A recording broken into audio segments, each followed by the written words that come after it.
அன்பே சிவம் மனமே குரு என்றுணர்த்திய குருவே போற்றி. எனக்குள் இறைவனை உணர வைத்த குருவே போற்றி.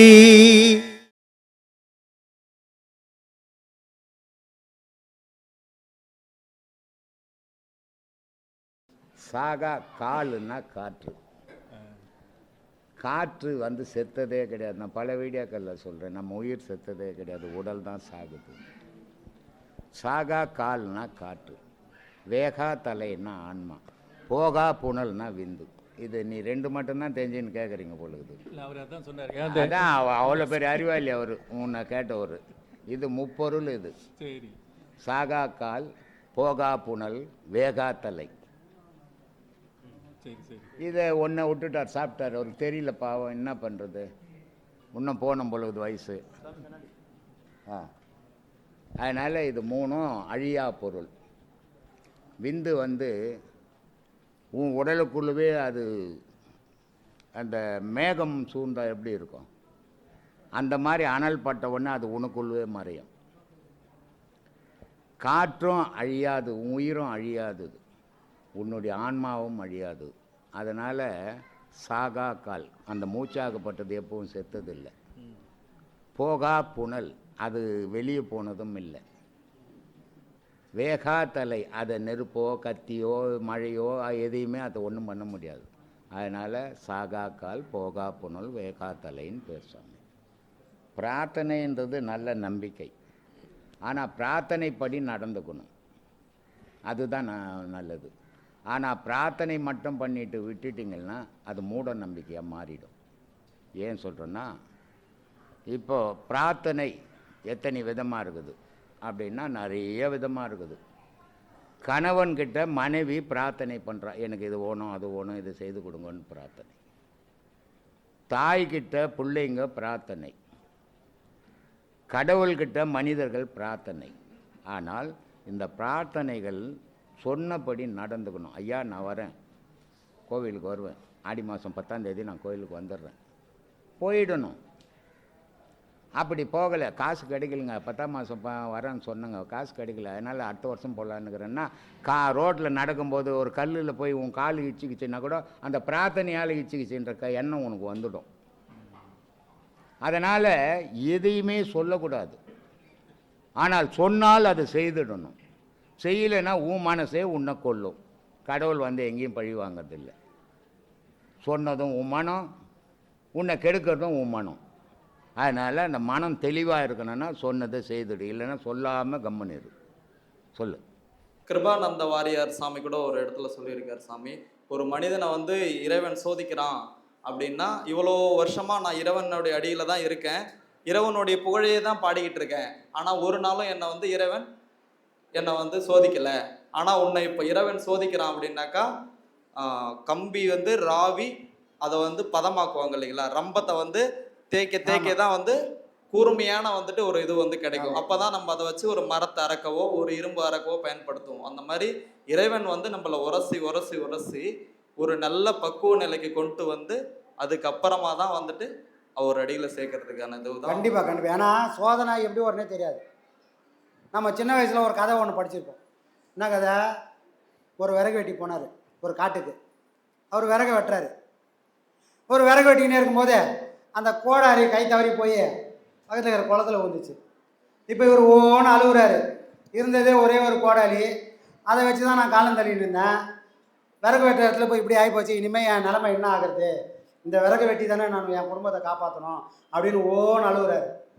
இப்போ என்ன பண்ணுறாங்க, அந்த குளத்தில் இருக்கிற ஒரு தேவதை எப்பா எதுக்குப்பா அழுகுற, இந்த மாதிரி மரம் வெட்டினே இருந்தேன், வெட்டினே இருக்கும்போது கோடாலி போய் தவறி அதில் விழுந்துச்சு, இப்போ எனக்கு கோடாலி வேணும், கோடாலி இருந்தால் தான் என் குடும்பத்தை நான் காப்பாற்ற முடியும் அழுகுறாரு. அப்போ என்ன பண்ணுறாங்க, சோதனை வருது. இப்போ என்ன பண்ணுறாங்க, தங்கத்தில் ஒரு கோடாலி செஞ்சு இதுவாக பாருப்பான்றாங்க, இது இல்லை. வெளியில் ஒரு கோடாலி செஞ்சு இதுவாக பாரு, இதுவும் இல்லை. ரத்தத்தில் ஒரு கோடாலி செஞ்சு இதுவும் இல்லை. அவனுடைய நேர்மையை பாராட்டி கடைசியில் எந்த கோடாலியை போட்டானோ அந்த கோடாலியை இறைவன் கொடுக்குறான் அப்படின்னு. இது உண்மையாக இருக்கிறதுக்காக சொன்ன விஷயங்கள் இல்லை. அது ஒரு குழந்தைக்கு சொன்ன கதை. உண்மையான கதை என்ன, இறைவனை தேடி நீ பயணம் பண்ணுற, உன்னோட நோக்கம் உண்மையாக இருந்தால் என்ன பண்ணுவான்? இறைவன் சோதனை வைப்பான். இந்த கோடரி தவணி போன மாதிரி உன்னை தவற வச்சு முடிக்க வைப்பான், அழைய வைப்பான். ஆனால் நீ என்ன பண்ணணும்? சத்தியத்தில் நிற்கணும். எதுக்காக வந்தியோ அதுக்காக நீ உறுதியாக நின்னால் அடைய வேண்டிய அளவுக்கு இந்த மாதிரி தங்கத்தை கொடுத்தாலோ வைரத்தை கொடுத்தாலோன்ற மாதிரி சித்திகளை இறைவன் கொடுப்பான். எப்பா இதெல்லாம் நான் வரல, இதுக்காக நான் வரல, நீ உடாப்படியாக இருந்தால் எதை நோக்கி வந்தியோ அதை ஞானத்தை இறைவன் கொடுப்பான். வர வழியில் எங்கேயாவது மயங்கிட்டு ஆகா தங்கம் கிடைக்குதுன்னு மயங்கிட்டேன்னு சொன்னால் அங்கேருந்து இறைவன் தள்ளி விட்டுருவான். அப்போ இந்த கதைகள் எல்லாம் யாருக்காக சொன்னதுன்னா நமக்காக சொன்னது தான். ஏன்னா வர வழியில் யாருமே வந்து வாப்பான்னு கூட மாட்டாங்க ஞானத்தில்.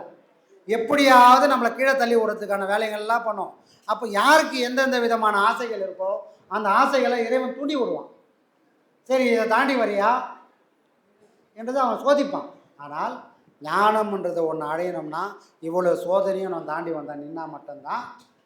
எனக்கு எதுவும் வேணாம், நீ மட்டும்தான் வேணும்னு இருந்துட்டானா தான் அவனே இறங்கி வருவான்.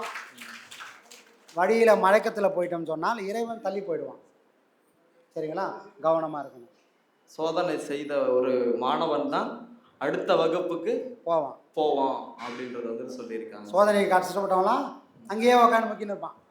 ஒரே கிளாஸ்லேயே அதே இதை வந்துட்டு ஆமாம், திருப்பி நான் எவ்வளோ வருஷம் பாடம் பண்ண தெரியுமாச்சு, எவ்வளோ வருஷம் நான் படிக்கிறேன் தெரியுமா அப்படின்றாங்க. இப்போ நிறைய பேர் அப்படி தான் படிச்சுன்னுக்குறாங்க. நாங்களாம் அந்த காலத்துலேருந்தே படிச்சுன்னுக்குறோம். என்ன பிரயோஜனம்? இதே கிளாஸில் உட்காந்து என்ன பண்ண முடியும்? திருவள்ளுவர் சொல்கிறாரு, தொட்டனை தூரும் மணற்கேணி.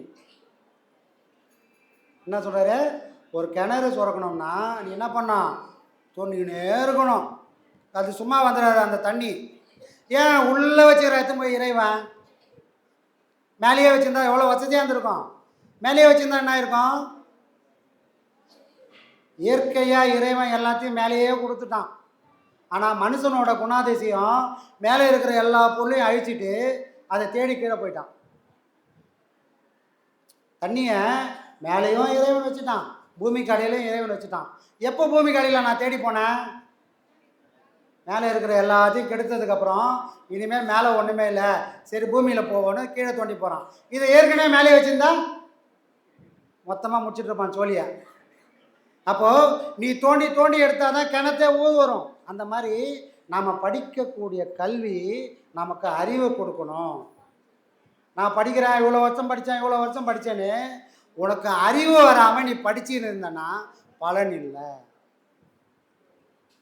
ஒரு பூமியை நோன்னா தண்ணி சுரக்கிற மாதிரி உனக்குள்ள அறிவானது சுரக்கணுன்றார் திருவள்ளுவர். அதுக்காக தான் பாடம். சரிங்களா? சாமி இப்போ ஐம்புலன்கள் வந்துட்டு சொல்கிறோம்ல சாமி, இப்போ வந்துட்டு ஐம்பொன் சிலை அப்படின்னு சொல்கிறோம்ல சாமி. இப்போ 5 பஞ்சபொன்னம் இருக்குது சாமி. இப்போ இந்த ஐம்பொன்னுக்கும் இதை விட வேற ஏதாவது பொண்ணு அப்படின்னு இருக்குங்களா? இல்லை இந்த ஐம்பொன்னோட தான் வந்துட்டு அவ்வளோதானா? சிலைனாலே ஐம்பொண்ணு தான். அதான் சாமி, 5 பொண்ணு சேர்ந்தா மட்டும்தான் ஒரு சிலையாகவே இருக்கும். அந்த ஐம்பொன்னுன்னா என்னென்ன?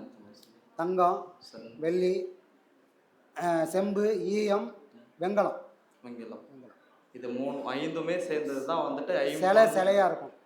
அப்போ தான் நம்மளோட வேண்டுதல் அங்கே போய் சேரும், அங்கே இருக்கிற சக்தி நமக்கு வரும். இது ஒரு அப்படியே ரொட்டேஷன் ஆகிட்டே இருக்கும். அப்போ அந்த சக்தி யாருக்கு இருக்குன்னா அந்த எனர்ஜியை கடத்தி வைக்கக்கூடிய பொருள்லாம் இதில் இருக்குது. அதனால தான் பெரியவங்க இந்த 5 பொருளை சேர்த்து வச்சுருக்காங்க. புரியுதுங்களா? அதுதான் விஷயம். நல்லது. சரி சார், ஆக்கும்.